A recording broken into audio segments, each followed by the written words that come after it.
Do you ever get bored with your average day-to-day existence? I sure do. Well, I should say I did. Then I decided to do something about it. You see, conventional wisdom says that you live your life, and when you're older, your parents pass away, and you get whatever they have left, an inheritance. I'm sorry, but that just isn't good enough. I mean, come on, give me the money now so I can really enjoy it. So here's what I did. I walked right up to my dad, and I said, Dad, I want what's coming to me right now. That's what my younger son said to me. What's coming to me? Right at that moment, I'm thinking, yeah, I'll give you what's coming to you. Who does he think he is demanding such things from me? I brought him into this world and I can take him right out of it and make another one just like him. But he's my son, and I love him. And as much as it pained me, I decided to give him what he was asking for and let him search for a better life on his own. Not long after that, he packed his bags, and the next thing I knew, I was out of there. Kiss that boring place goodbye. There's a whole world waiting for me to discover. So the first thing I did was... he got lost. I mean, I love him, but the kid's no Magellan. In fact, I heard that he had to ask for directions 4 times even before he got out of our hometown. Okay, that's not true. It was 3 times. But one of those doesn't count, because I couldn't understand what that one guy was saying, so I just nodded my head and left. And besides that, the only reason I wasn't good with directions is because someone never took the time to teach me. Don't go there. Anyway, that doesn't really matter.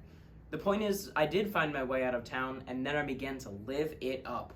I had it all. I had more friends than I knew what to do with, the best clothes money could buy. I was eating like a king, and the ladies. What can I say about the ladies? Here's what I can say. None of them were ladies.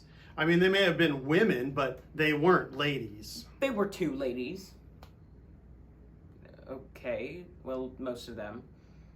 There was Sheila and Nancy, yeah, they weren't really ladies. And Becca and Margot. Come to think of it, none of them really were ladies. As I was saying... Wait. Now, Connie was a lady. Yeah, a lady of the evening. Oh, okay, never mind. None of them were ladies.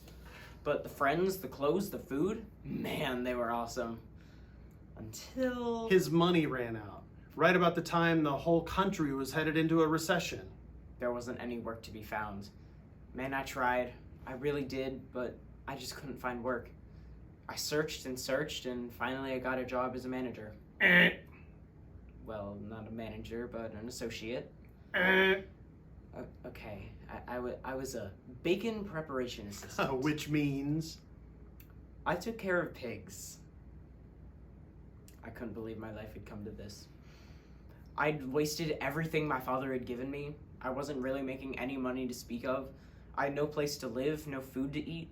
There were days that I would have eaten the disgusting scraps I had to feed the pigs. But I couldn't. They wouldn't let me.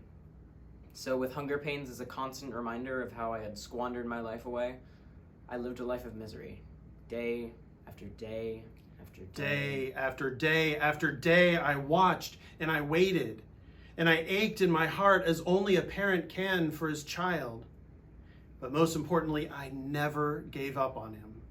I believed that one day he would return. I just knew it would happen one day. One day, it hit me. And I realized that back at my father's house, his lowliest worker was doing better than I was. They had a place to live, they had food to eat. They were living like kings compared to me. And so I wondered. What if he never comes to his senses? What if he doesn't come back? What if I never see him again? Again and again, I ran things through my head as I made the long journey back to my father's house. I knew what I would do. I would humbly ask him to hire me as one of his workers. I couldn't ask for a handout, and I had no right to ask him to take me back as his son. But maybe he'd let me work for him. Just maybe.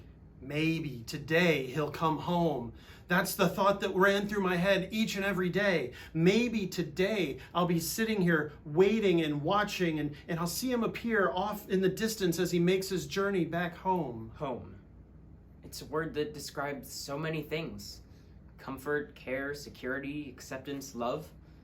And now I was just a few hundred yards away from it. It was a beautiful day. I was sitting on the front porch enjoying a cool breeze when I saw him. He stood up out of his chair, looked my direction, and squinted his eyes to get a better look at me. I wondered what he was thinking. I wondered how he felt about me. Would he tell me, "I told you so"? I told you so. I told you. I told you he would come back. None of you would listen to me, but I knew. I didn't ever give up on him. I knew. I just knew he was going to be angry. The closer I got to the house, the more I knew I had made the wrong decision. So I stopped. He just stood there. I couldn't move. I couldn't just stand there, so... He jumped. He literally jumped off the porch.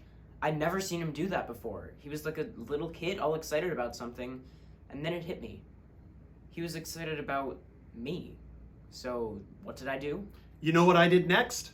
I ran. My heart was pounding, and all I could do was run to him. I'd never seen him run so fast. His arms stretched out as if to say, "Welcome home." Welcome home. I welcome home, I shouted as he was still too far off away to hear me. But we kept running. We both kept running toward each other, and I just wanted him to jump up into my arms like he did when he was a little boy so that I could let him know it would be all right. And as he got closer, I could see the tears running down his face. He was crying. Tears of joy.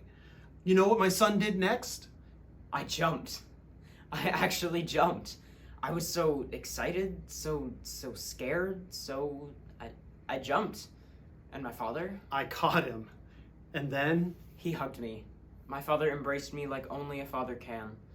"I'm so sorry," I told him. "Please forgive me. I don't deserve to be called your son." My son is back. Bring him some clean clothes, put shoes on his feet, prepare a meal. No, a feast. For my son will no longer live as an orphan. Today we will celebrate, for all our hopes have come true.